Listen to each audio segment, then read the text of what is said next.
Hey guys, welcome to Not Again podcast. This is Gary here. How's everyone doing? Hope you guys are doing well. Welcome to the show for this week. It's been a while since I've last said hi. A lot of things have happened.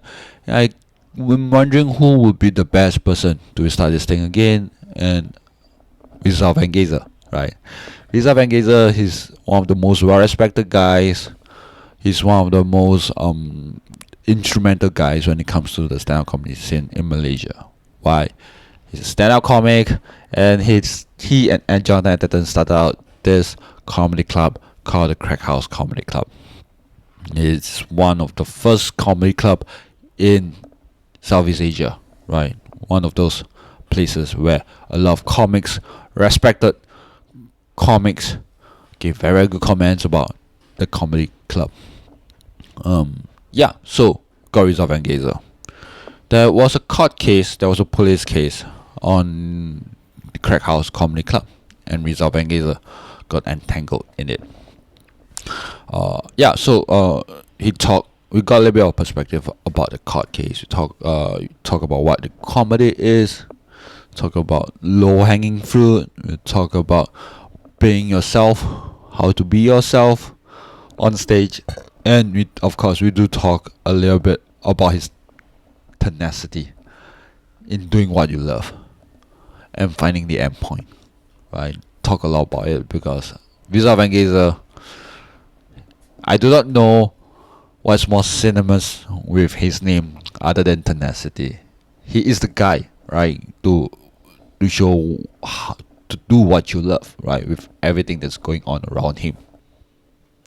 So before I bring in this conversation that I have with Rizal Van Geyzel, I would like to tell you about a show called Malaysia Invasion, which is happening in Singapore on the 22nd of July 2023. A show which Rizal Van Geyzel is in, alongside with a few of those guests you may know, you have heard of. Some of them is Kevin J, Po Chi Ho, right, who has been on the podcast as well, right? You have like Andrew Neto and Kwa Jen Han as well from the Malaysia comedy scene. They came into Singapore and talk and do stand-up comedy in Singapore. Where will it be? It will be on 22nd of July 2023 at the Nissan Gongsi Theatre at Wild Rice, Funan. Knowing the comics on the bill, right, I think it'll be a great show. It'll be fun. If you want the event link, I will show you. It will be in the description as well. So without further ado, I'm going to bring in this conversation that I have with Rizal Van Geyzel. Enjoy.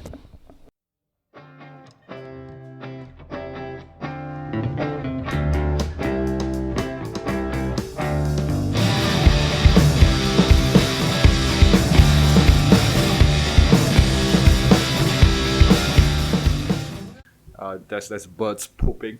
Are you serious? Yeah, so it got onto my shirt. Yeah. And you're like, oh, this is a good luck that you kill the night. And I went out on stage and you changed me to a new shirt. Like you gave me a crack house shirt. I went out on stage, I did my set, I bombed that night. Should have kept that shirt on. Should have kept that bird poop on. Yeah. But how are you doing, man? I think that's an appropriate question to ask after being through.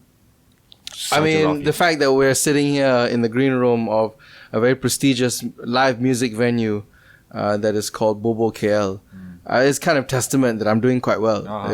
This is a real performing arts place, a performance venue that mostly caters for live music. But I'm very lucky to not only be able to headline here, but I have the trust of the creative management to curate comedy shows here. So and apart from that, I'm still getting my usual corporate gigs. And now that Crackhouse is shut down, I'm free to roam wherever and whenever I so choose. And I don't have to worry about running overheads. Running shows, who's got the show this weekend, who's got the operations this weekend, such and so forth. But it's the we should tell your listeners though, before we venture any further, that I am not advised to speak about the ongoing cases. Two. One, the charges against me, and the other one is our revocation, is that right word? Revocation. Our suspension or cancellation of our business or operation license at Crackhouse, which means that we are no longer continue to run anymore until further notice. But I feel like Crackhouse is like the baby place of making KL like a real comedy venue. I've heard people refer to it as an institution. And I'm like, a mental institution. Yeah, definitely. I think any comedy place is like a mental institution. Yeah. It is. It's just a bunch of schizophrenic guys going up there sharing their innermost secrets, or weird thought process in front of a room full of strangers. There's definitely some kind of mental deficiency going on there within that community. But all kidding aside, it was a place that gave comedians a home. It was the go-to place for any people that would call themselves stand-up comedy fans. Yeah. And we did, and you'd have to be a stand-up comedy nut to go there as an audience. Yeah.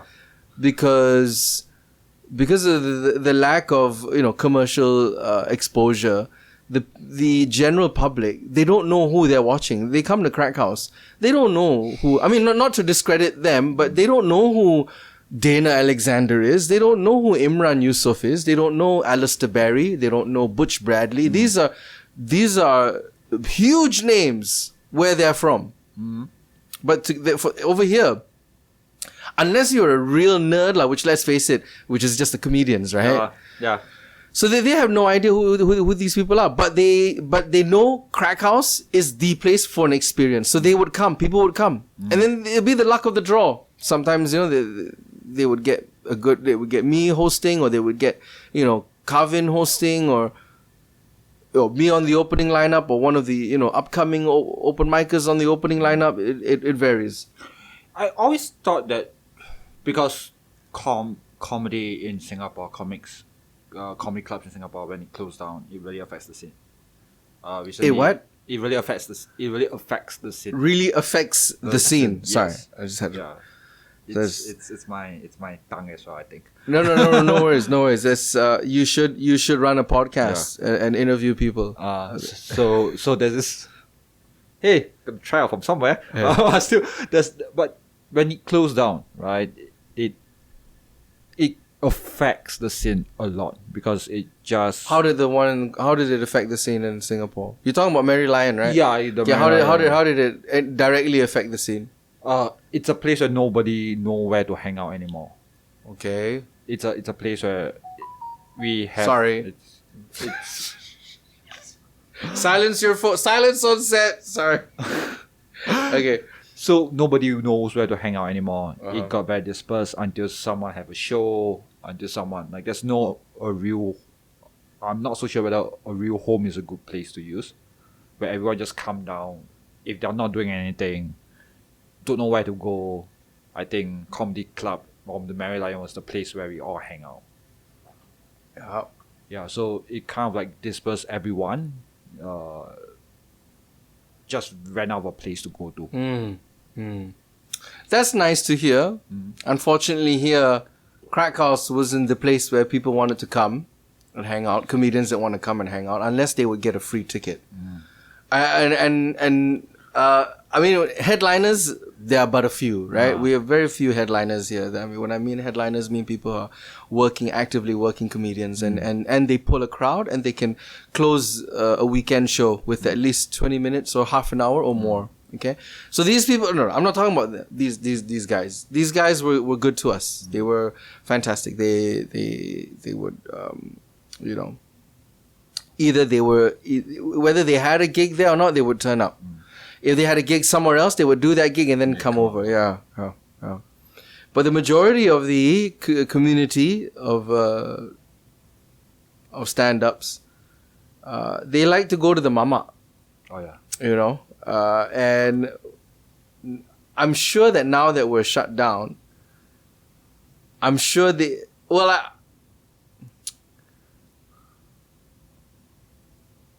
I certainly hope that they fucking miss it lah. You know what I mean? Just the other day, I shared in our KL comedy group chat a lineup in January 2019. Right? We had in 1 month, or was it in 2 months? We had comics like Liz Millie, Shazia Mirza, Nick Coppin. You know what I mean? We had, I'm actually trying to pull it up on my phone. There. Dave Thompson, Trevor Locke, Scott Mitchell, Imran Yusuf, Ro Campbell, Azim Banatwala. We had literally the best stand-ups from around the world and Scott Mitchell. Right? He'll appreciate that. But yeah, what I'm trying to say is that we had different international headliners every weekend. And it was infuriating for me to not see as many local stand-ups, would-be comedians in that room. I mean, granted, some of the headliners like Jason would be out doing, corporate gigs, so they wouldn't be able to come. But they would always try and come afterwards and meet the headliner. Hey, how's it going? How was your show? Talk about their scene over there. But a lot of the budding comics they would never turn up, and it irked me. It's like, fuck, man, I got Imran Yusuf to come here, perform in a fucking shop lot, and you don't want to show up and watch, and yet you want to take part in this? You know what I mean? It was like, ugh. So I'm happy that place is shut down now. And I can bring up these posters in that group chat and say, hey, once upon a time, do you remember? Well, I guess that's all down the drain now. And you know what I mean? Like, if you want to see these guys, you got to fucking buy a flight ticket and go to them now. Because they're not coming here anymore. Because I'm not doing that shit anymore. I sound a bit bitter, I know. But it is what it is now. You know what I mean? It's nice to see Singapore. You had, that was, everybody would flock to it. The open micers, they prefer roti canai and teh tarik and talking to each other about each other's set, which I don't know. After it's weird that I realized how it's not weird, but it's kind of like it would take a little while for me to realize how certain comics. Because I usually go to shows that I know that I love well. So Dave Thompson will be one. Then Azim Banatwala, I've seen his act a lot of times. Yeah. Right. There are Sajjad Mirza. I've seen a lot of acts a lot of times. Right.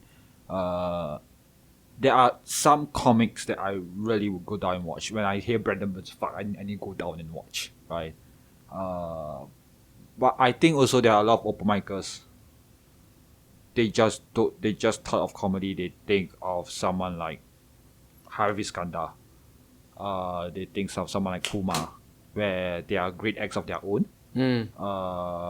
However, it caters down to the local scene as much. Yeah. So, and I think that comedy from overseas, it takes you need a very strong, it can't as an audience member, it can't feel a little bit weird out to look at their acts and not relate to their act or not relate to, which a little bit irks me because I'm also the one who likes to sit down and analyze and see what goes right, what goes wrong, and what happens, and why it's so funny, why it's not that funny, and why it.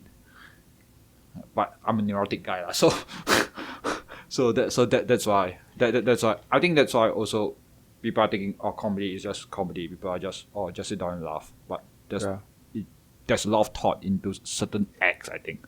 Yeah. I don't have any questions in there. No, I mean, I hear what you're saying. You clearly appreciated any international act that would come through, and you will take your time out to come see them. I mean, it wasn't the case for. It was maybe some out of say 30 budding comedians, maybe like 2 or 3. That would actually give a shit. They'll be like, "Oh, you got this guy coming down? Oh, I can't wait to see him." And can I help you on sound? can I help man the door? You know what I mean? Yeah. It's like, I'm not saying I'm looking for cheap labor. Yeah. I'm not saying that I'm looking for help.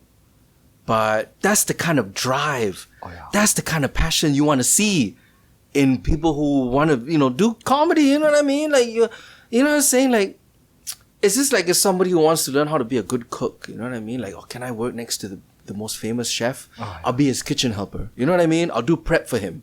Because you just want to sit there and learn and watch. Right?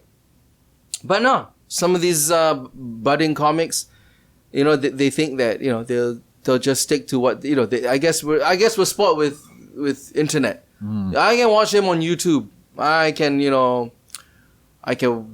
download their special. I can watch it on Netflix. You know what I mean? Like, they think it's so accessible now. But of course, there's more to it when you see a live gig, when you see how they handle an actual room, right? So I saw Stephen Carlin when he came back to Singapore like a couple of days ago. Yeah, Fuck, excellent. that guy. Love him. I love him. Yeah. It's just like seeing him working in an almost empty room. Or was it? Yeah. And him trying to dig himself out of the hole that he kind of built it himself. I'm not so sure whether he does it intentionally or did I read the room correctly. So, but it's just like me not doing comedy for so long. And me, when I do comedy a lot, see him doing his stuff at Mary Lion versus me now looking at him at where's that place? The Lemon Stand. Doing comedy where it's like half empty room. It's a quarter filled room. It's like 3 rows, 4 rows of fronts being covered. And you have like him just trying to get people to laugh, but his sense of humor is so out there. And him trying to get everyone to like him. My God. And the references he used as a Scottish guy of doing drug it's and people don't get it. It's like, my God, like how are you going to climb your way out?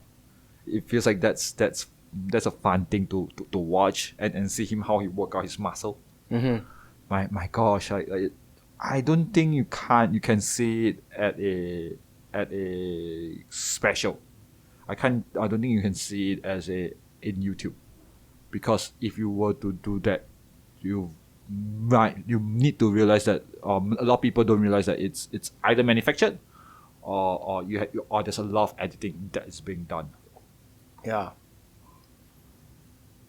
So it's, my God, like, and I don't think anyone realizes how important that is.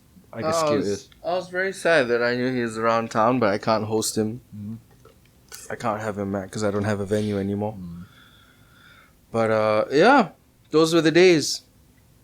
Those were the days. Is there a comic that you would like to bring in, or is there is there a comic that you would love to bring in again, or is there a comic that? Oh, definitely. You're talking about Stephen Carlin, right? Yeah. Of course, of course, because the crowd that we used to pull would get him.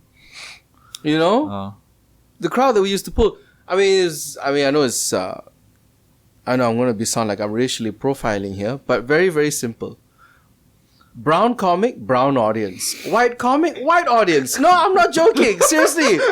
You put a Caucasian or a European comedian on the poster, and they're mostly expats, Western expats, I should say, European expats or Australian, basically the white variety. They would turn up. And then you put on, Daniel Fernandez from India, or even, who else? Could be Gina Yashere, and you see a mix lah. I'm not saying like only, only the darker shade come for the darker shade comedians. Right? They will be a mix lah. You know what I'm saying? What I mean, But yeah, there would be people that would get Steve Carlin. He went down very well here. He did. He had 2 nights here. I managed to get half a room filled. And dude did very well. And yeah. Is there a comic that you have not brought in before but you would love to bring in? Oh, plenty. Of course, there's plenty. I mean, if I had a venue now, I'm sure there was some schedule to come in. And then, the whole place went to shit. And then, we had to cancel. Who would that be? I mean, there's a whole bunch, obviously, you know. Oh, I really like this girl, Danielle Walker. Oh, she's funny. Oh, I love I've Danielle. seen I've I seen love her Danielle. in Melbourne. When I saw her in 2017, I was like, I feel like it's my mission to get her to KL. You know? But sadly, that never happened. I would have loved to have brought her up. I love her stuff. This is another comic in Melbourne as well. A lot of people would fight me with this, but this is another comic called Alex Ward. Alex Ward. Yeah, ALEXWARD. So she's this lesbian comic in Melbourne. So she's friends with Danielle Walker. Oh. She's weird. I like that she's weird. And very introspective. Yeah. Her pacing is like her pacing is different. Yeah. But she's very funny. Like, or at least I find her very funny. You know, and there's this one story with her, like she was in the room. The host is doing something else. There's this 6 feet guy, who hail Hitler, because the host is a Jew. Like she mentioned that she's a Jew. Alex Ward being like a small version of a smaller woman. She's about 5 feet, 5'5". Go up there and just ask that guy to get the fuck out. And I'm like, fuck. She's a comic that we all need. She's a bouncer as well. Here's this thing, right? I think I owe it to the audience members as well. Like, can we just talk a little bit about Crackhouse? Because can we talk a little bit about like how it become? Crackhouse Comedy Club is without a doubt love child or a vision of the late, great, dearly departed Jonathan Atherton. I've always believed that Crackhouse was literally inside his brain. When you're in Crackhouse, you look around the graffiti of cucumbers, cucumber penises coming on mango titties. You know what I mean? What's the story? Durian head skeleton, and then like fucking, the Rolling Stones tongue with a pill on top of the tongue. Inside it was written Crackhouse. It's very much an Atherton's vision. He constructed the whole place. We walked in there. We were looking for venues. We were looking for places to rent. I found the address. I found the vacancy. I said, let's go check out this place. I like the area. The area is very local centric, but there's some expats there and it's well known. It's not too hard to find. Parking's okay, considering it's still in KL, We walked into that place. It had partitions all around. It was like some kind of insurance office. I did not see it.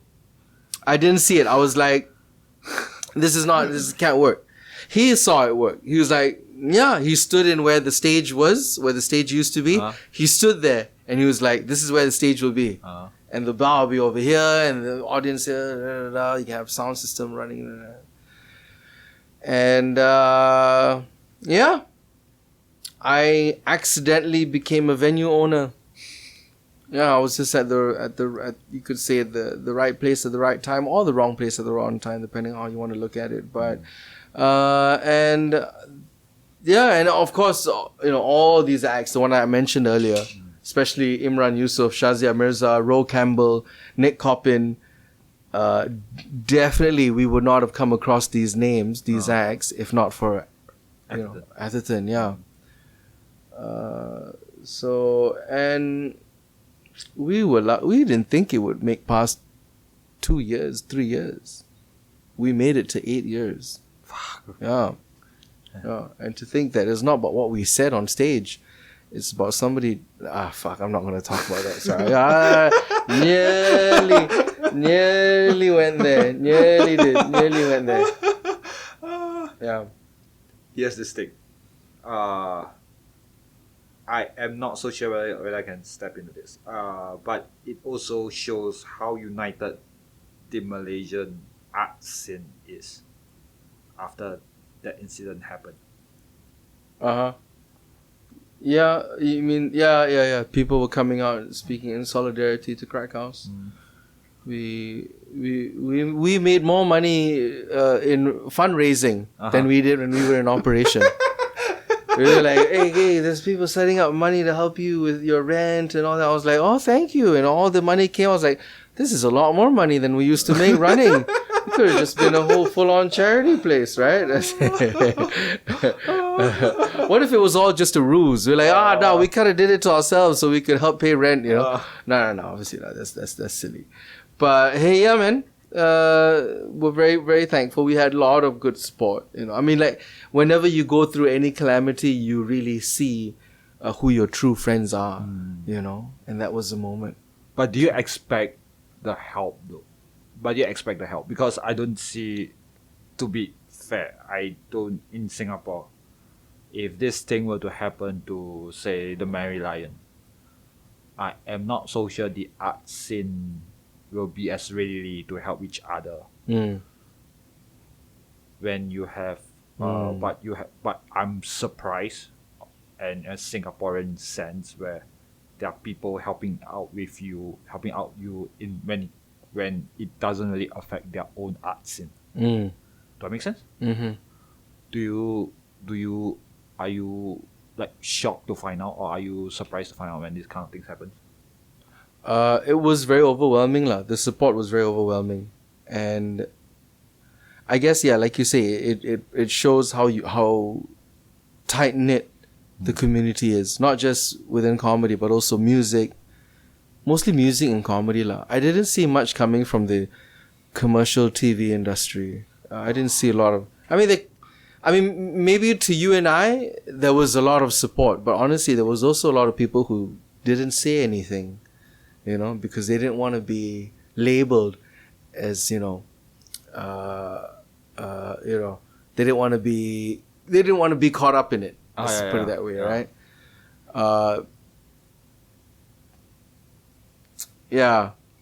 Mostly it was the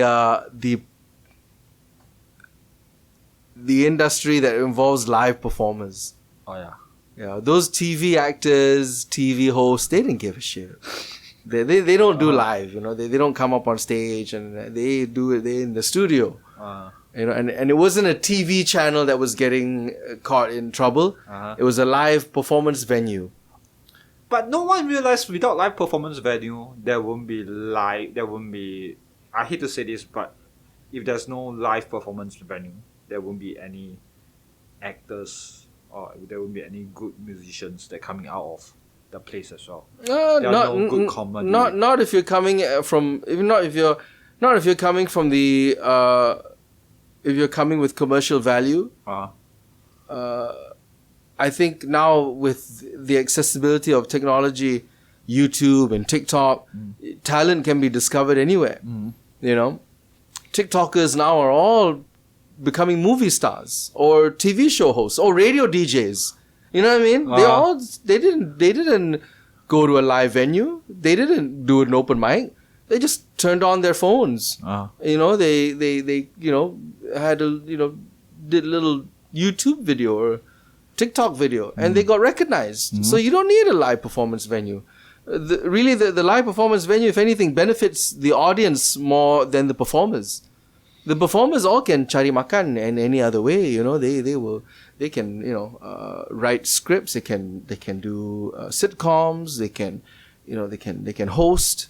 They can sing. They don't need a live performance venue. But without the exercise for the brain, though, like without the muscle of knowing what the audience wants, though, there's this comic called Christopher Titus, where he goes up where he says that when he write his sitcom, right, he goes back, he tell the producer, like, these are the jokes that work on a Tuesday night in a comedy club. Like, what makes you think, and it works, and it translates well to his TV show at that point of time. And it translates well. Like, it is still comics favorite. If you know that comic, it still make me laugh. And it's still like one of the ones that I would still recommend. But that's just because you're a live comedy geek.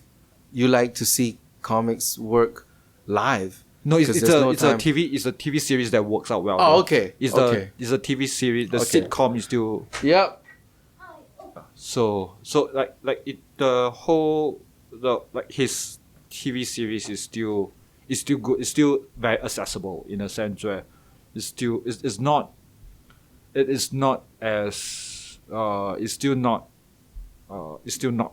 dated. Do I make sense? Like you look at Seinfeld. Seinfeld, his jokes works out well in his TV series. Yeah. It's still one of the people. It's still one of those shows that people quoted for Seinfeld. Yeah.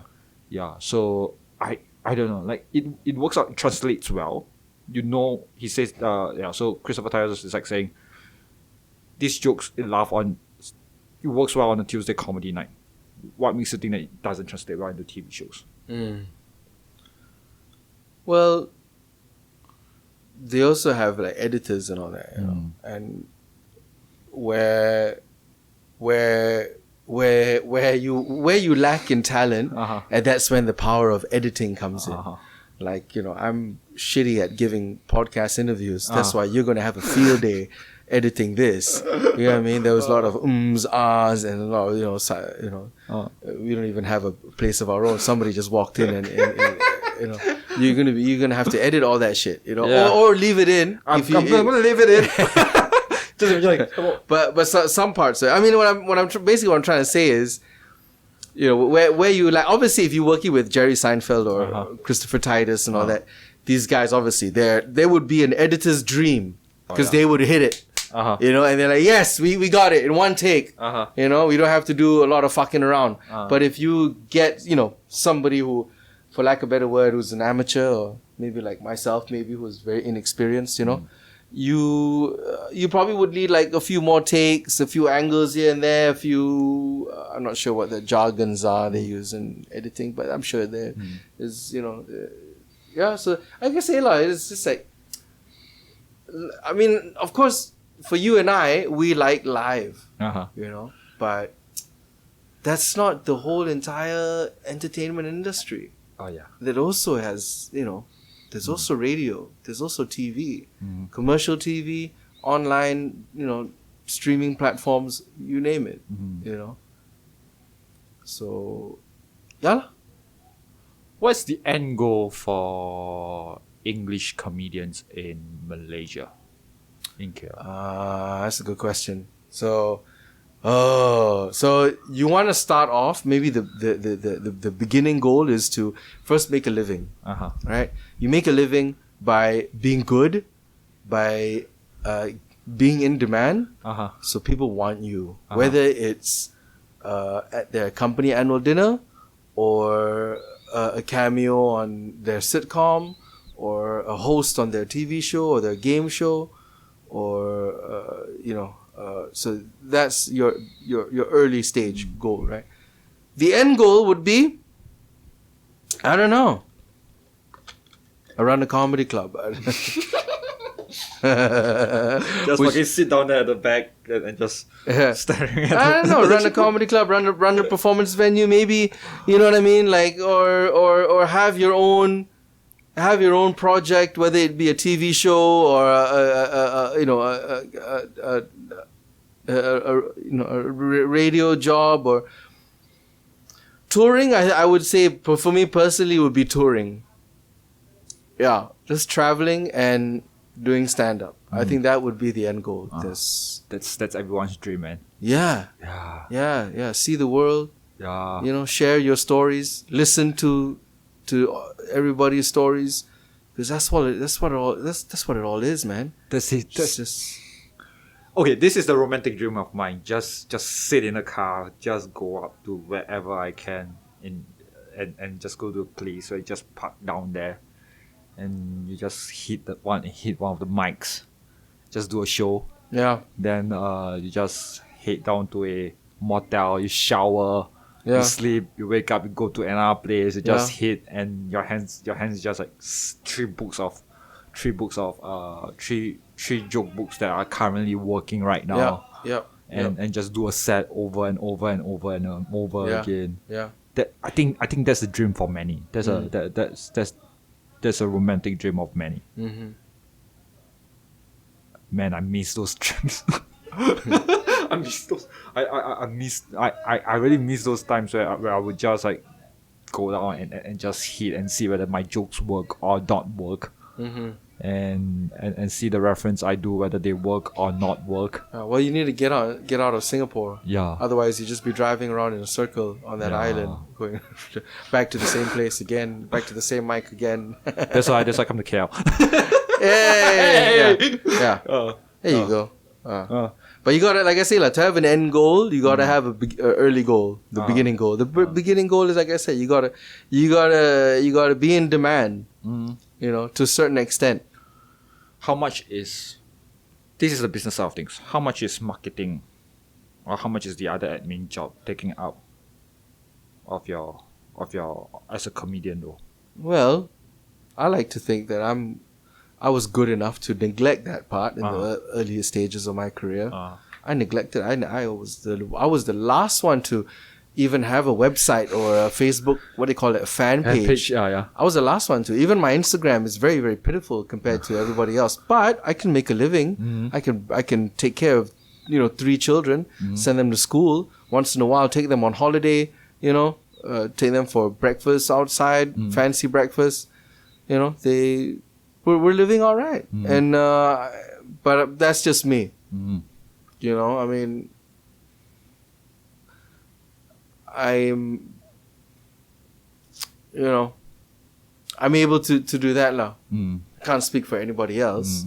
Some people will focus on the marketing thing first, and to each their own, But it is vital lah. Yeah, it's vital. It is vital. You gotta have some kind of relevance.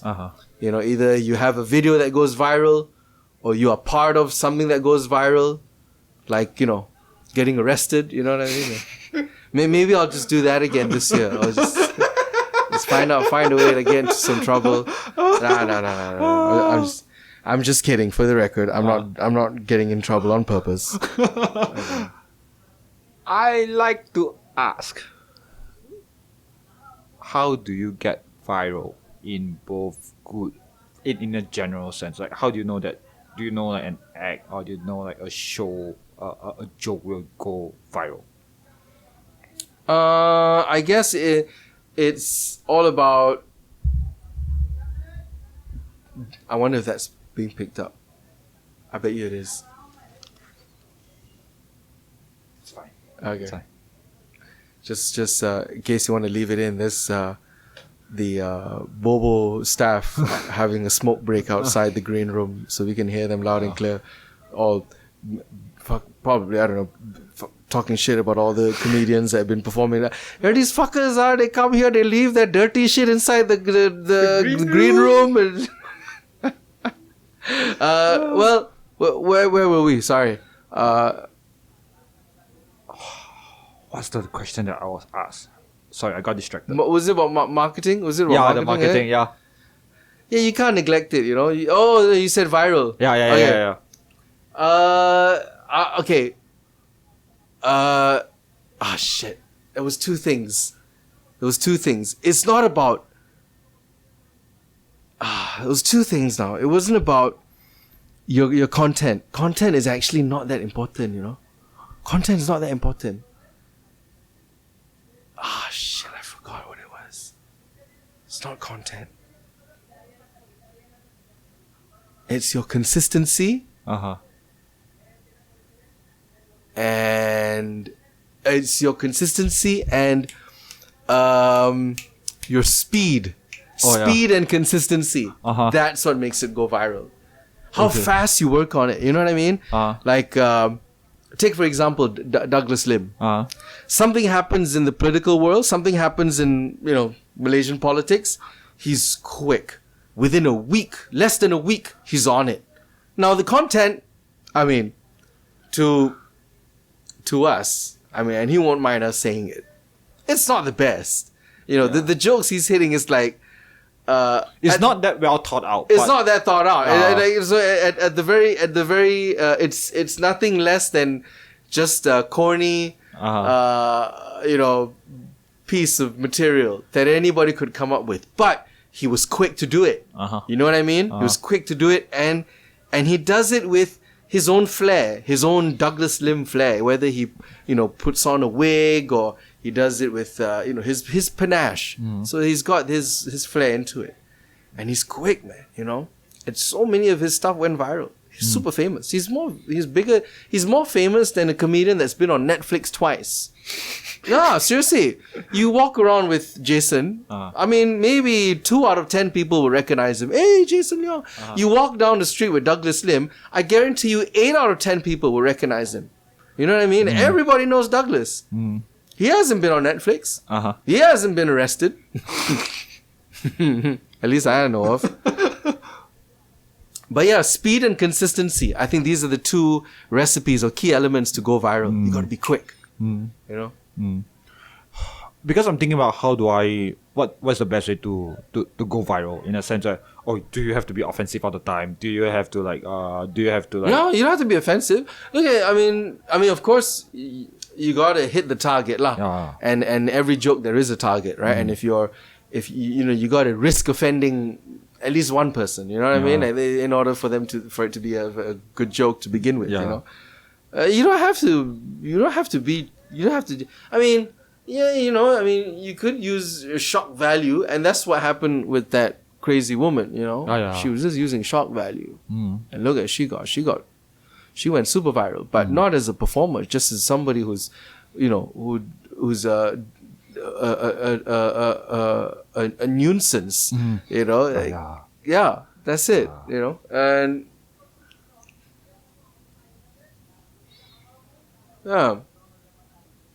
of course, like I said, the more taboo the topic, the better lah. But you don't have to.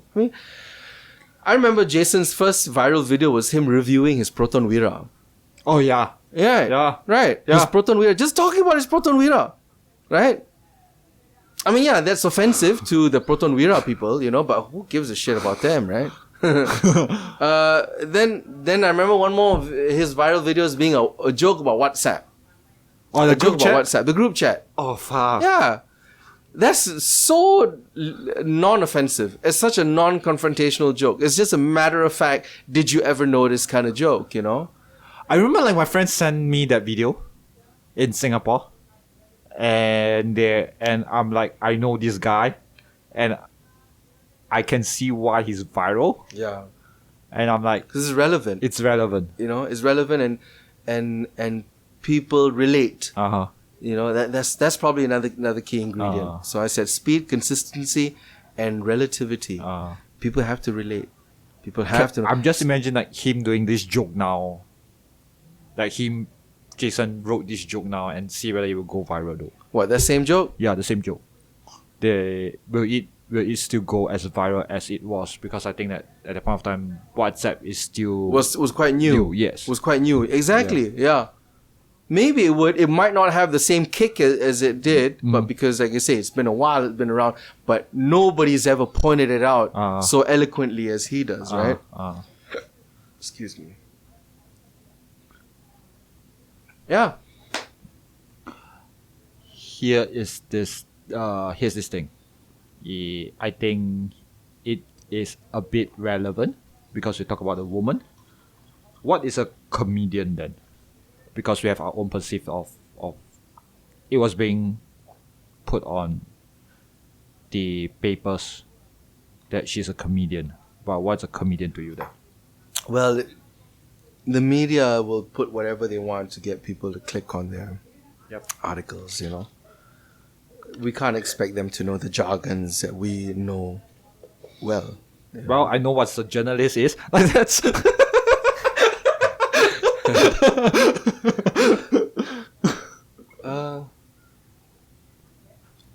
what is a comedian? If someone tells you, I want to be a comedian, what would you describe a comedian to him then? Somebody who's likable and can trigger an emotion. Mm-hmm. That emotion being laughter.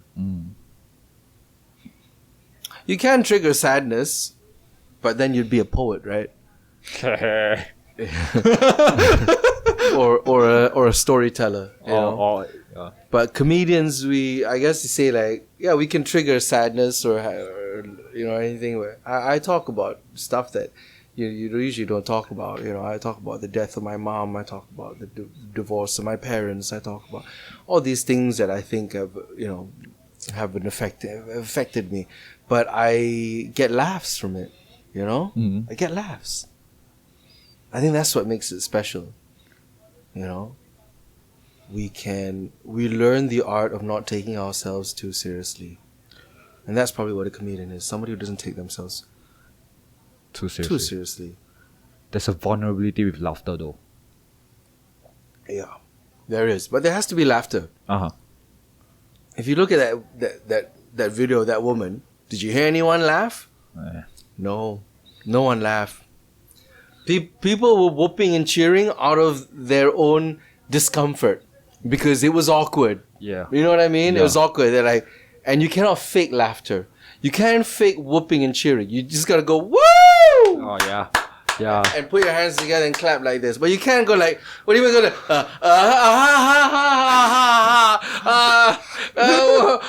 we didn't see that one coming. It's very obviously insincere, right? So, yeah. So she's I mean, you want to call her a comedian. That's just like, calling like people in government comedians. You know what I mean? Yeah. Yeah. It's not true. It's like calling journalists a bunch of people who write in the newspaper. Now, do I phrase that right? I don't think I phrased that right. No, I don't think so. I think you. Yeah, no. Maybe you'll find something and put it in post. Yeah. I was just like, record it down. This is all recorded live, I guess. How about a person who writes Facebook statuses and calls himself a journalist? There you go. Yeah. I write long Facebook posts. Oh, bloggers. So I'm a blogger, but on your name card, journalist. Bullshit. You just, you know what I mean? Like, you're not a real writer. Get a fucking job, right? Man, I'm because I've talked this to a lot of people who are not in the scene, like what's a real artist is sometimes, and it feels like everyone is calling themselves an artist, like how everyone calling themselves a journalist because they have a blog and Twitter. That's I feel like that's what everyone is doing, right? I think it's also because of the birth of the internet where everything is under the barrier of entry. Yeah. But it's also like, I don't know, like there's a lot of comics, open air quotes. I don't want to say open air quotes, but there's a lot of comedians on YouTube right now. Yeah. That I don't think they are funny though. Yeah. And I think it's also a little bias coming out from me. But they're getting followers. I mean, they're getting subscribers. They're getting subscribers. They're successful. I don't know whether they're successful though. I'm not so sure whether it's considered success. Right? When if they have like a certain amount of subscribers, that means they're getting that advertising money, right? Yeah. That means they're successful. But if they are, regardless of the quality of their content, because that is left to the opinion of the listener. You and I might have an opinion. What's the phrase? One man's treasure is another man's poison, or something like that. Yeah. So you might know. I don't like this comedian. This guy's not funny at all. But wait, he's got 200,000 views. He's got 500,000 subscribers. He must be doing something right. You know what I mean? And I always used to say, especially for budding comics, pay attention to these people. Pay attention to the people that you don't find funny, you somehow don't get, but they're getting reactions. Find out what is it that they're doing that's triggering reactions from their audience. Because whatever it is that you might not agree with their content, but their method is going to be the same method you are using in order for you to reach out to your audience. Boom. Yeah. Because here's this thing. There's this comic from the UK calling himself a Malaysian, Nigel. Oh yeah. Yeah. So he's one of those comics that I don't understand. Yeah. I don't get. Yeah. He's one of those comics that I've been scratching my head. Like why is he so popular? Yeah.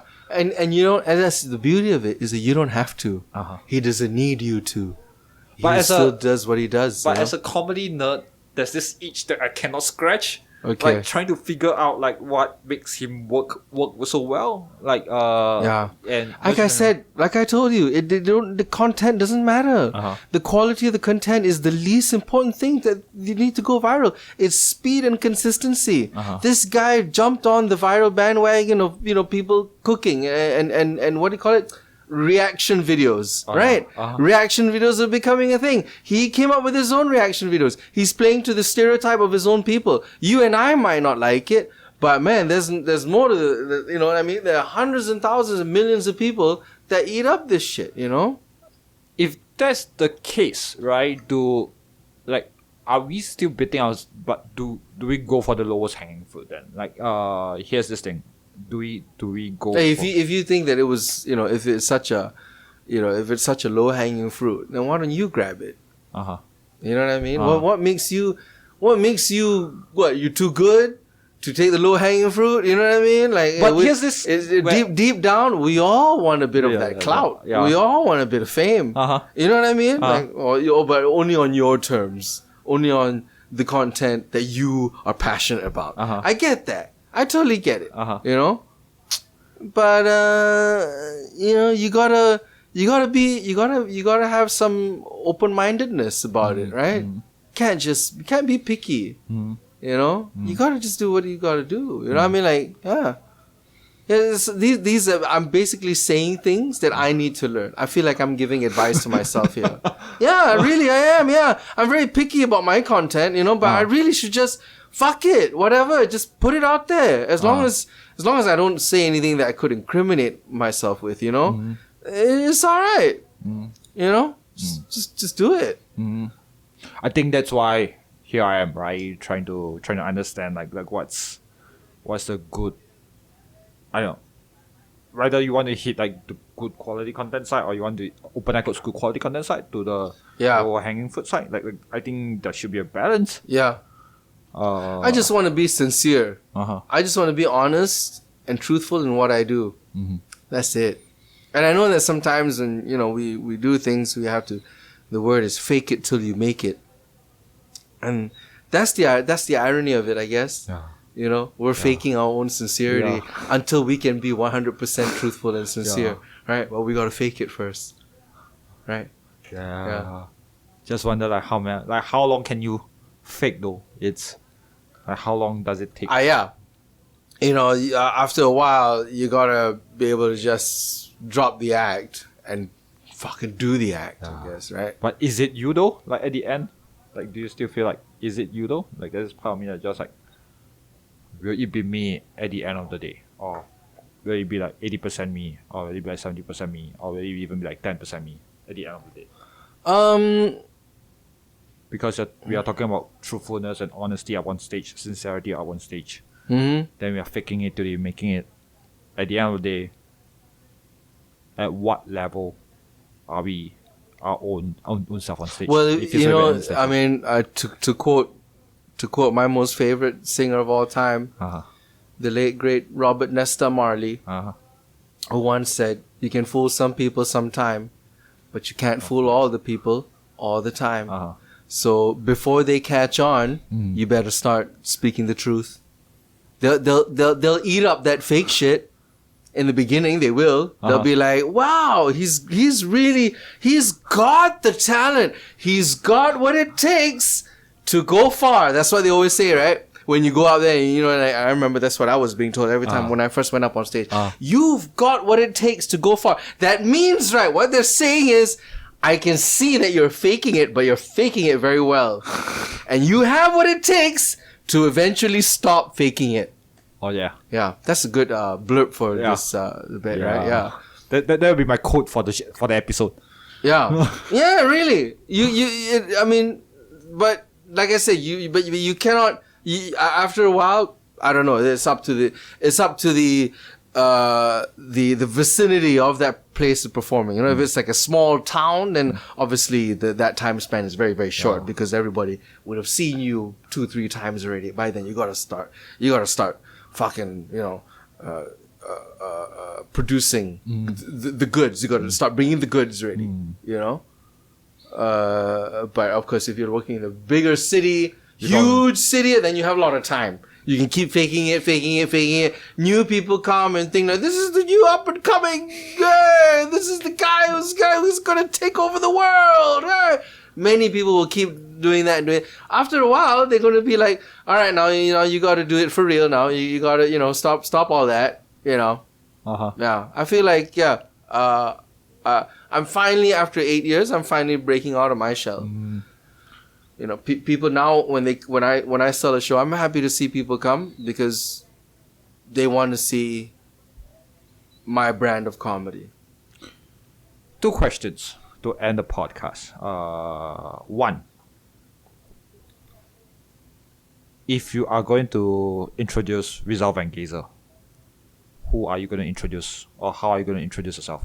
How are you going to introduce the guy called Rizal Van Geyzel? Ladies and gentlemen, please welcome from Malaysia, Rizal Van Geyzel. That's it. I'm to take a lesson from Mary Burke. Just say your name and where you're from. just say my name. Have you heard that story before? Oh, yeah? You've heard that story. You've heard that story, right? I think I can still tell the story. You've heard it before, right? I think I heard There it was like before. an American comedian in a gig in, I don't know, somewhere in Ireland. I'm guessing in Dublin or wherever. And he's the shoe. the shoe thing. Yeah. Oh, tell him I've been on Letterman. Tell him I've been on the Tonight Show. I've been on HBO. Oh, that's not how we do it here in Ireland. We just say your name and where you're from. No, but you gotta say all this. You know how the story goes. Then they went on stage. Okay. So for the benefit of your listeners, and I'm nervous now because I feel like Mary Burke could listen to this and like, Rizal, don't fuck it up, right? I mean, this is one of those stories that comedians share amongst other comics, where an American comedian in Ireland before he went on stage, he gave the MC 2 pages of credentials. Can you read this out before you bring me on? And the MC went, oh no, here in Ireland, we just say your name and where you're from, and we let you do your thing. And I go, oh no, but I've been on, Rolling Stones magazine called me the voice of American youth, whatever bullshit, right? And and sure enough, when the show starts, the MC goes up there and says, ladies and gentlemen, I'm here to invite the next performer who gave me a long list of credentials, but I'm not going to read them out. He comes all the way from the United States, so it comes all the way from America. Please give a big warm welcome to so-and-so, right? And they all... And he goes up on stage and he grabs the mic and he goes, hey... Oh, God, I'm going to fuck this up now. I love being in Ireland. I love Guinness, and everybody goes, "Yeah, Guinness. Yeah, we like good Guinness. Yeah." And then he goes, "I love your queen." And then the whole room goes silent, and they're like, that's not Ireland, mate. That's you know what I mean? Yeah. And then that's you're talking about that's England, and they go, and then he goes, England, Ireland, same thing. Oh, that's when the shoe comes flying from the back of the room, fucking smacks him on the head, bam, like that. And he goes, hey, who threw that? Do you know who I am? I've been on Letterman twice. Rolling Stones magazine calls me the voice of American youth. Do you know who what have you got? What have you got? In the back of the room, they shout, I've got another shoe. Oh, it's such a good story. That's a good story. I'm pretty sure I didn't do it any justice, but you get what I'm saying, right? I mean, so yeah, I mean, if you ask me about if I want myself to be introduced, it's just my name and where I'm from. Yeah, and that actually does help because when I opened for Atul Khatri in Manila, instead of, I did tell Atul was like, Rizal, how do you want me to introduce you? Because he's headlining, but he was gonna VOG me on, right? Or the voice of God me on. So I said, I'll just say, please welcome your MC Rizal Van Geyzel. All right, good one. And then just minutes before he went on, I'm like, hey, you could help me out. Just say, please welcome your MC all the way from Malaysia, Rizal Van Geyzel, because then I have that. They have that context in mind. So I can straight away dive into, hey, I can get all corny. Mabuhay! Kamustaka! Putang ina! And they would all, they get, because I'm from overseas, right? Yeah. So yeah, that's it. Just my name and where I'm from. Hope that answers the question. The last question that goes in my head that I want to ask is, what are your future plans after the whole incident? I really do want to travel more. Mm-hmm. And now that I no longer have a fixed venue, I have the freedom, the time. I don't have the burden anymore to not do it. I wanted to sign up for Melbourne, but unfortunately I signed up too late. Oh yeah. Because 2023 was the opening year of international comedians can come back to Melbourne again. Oh yeah. So I signed up 7 days too late. And I understand. Yeah, but there's still Edinburgh. We'll see. There's also, traveling around the region. I still want to. I haven't done a tour of my own country yet, So there's that, and there's plenty of time, One thing, have you ever seen the difference when it comes to your act before COVID and after COVID? I think I didn't ask a lot of people about this, but I think I need to ask this. Oh. Do you see yourself in difference when it comes to act between before COVID and after COVID? Because I see there's a huge difference, because I'm at a different stage in my mind, in my life. Well, what I think I learned from performing before pre and post COVID was that you don't need to waffle. You just got to do the bit. So I guess this is one thing I learned from Zoom shows. A lot of people didn't like the Zoom shows. I quite enjoyed it. It's a bit self-indulging, but I liked it, because people that hired me, they want to hear my jokes. They want to hear my story. So here I am on an uninterrupted platform. I don't have to deal with hecklers. I don't have to deal with people, with their drinks or their, spilling their whatever, talking to each other. I don't hear any of them. I get to hear myself, like I said, self-indulging. I get to hear myself tell the jokes I like to tell at my own pace.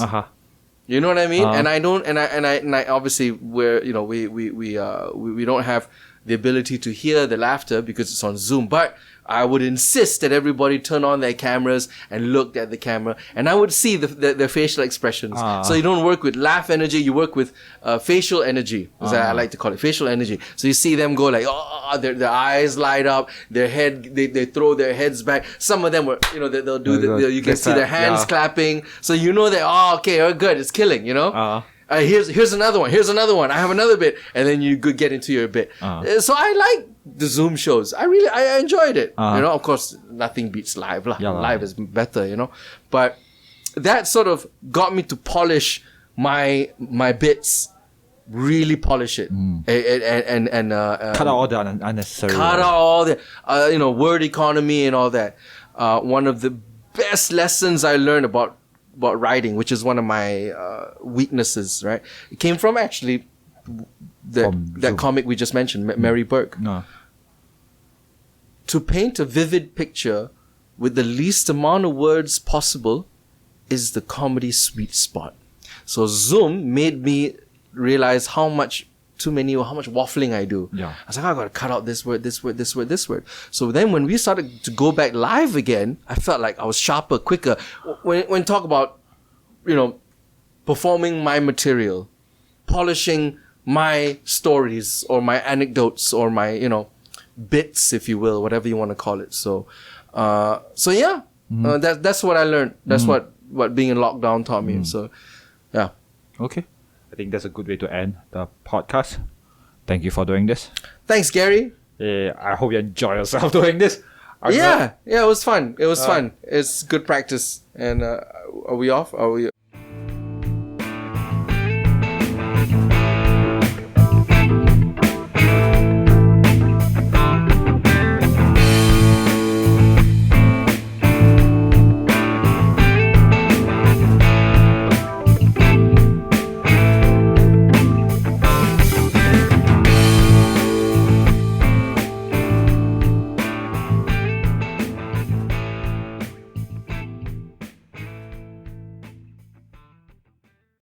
Okay, this is the end of my conversation with Rizal Van Geyzel. Had a lot of fun talking to him. It's very genuine, right? It's been a long time since I had this kind of conversation as well.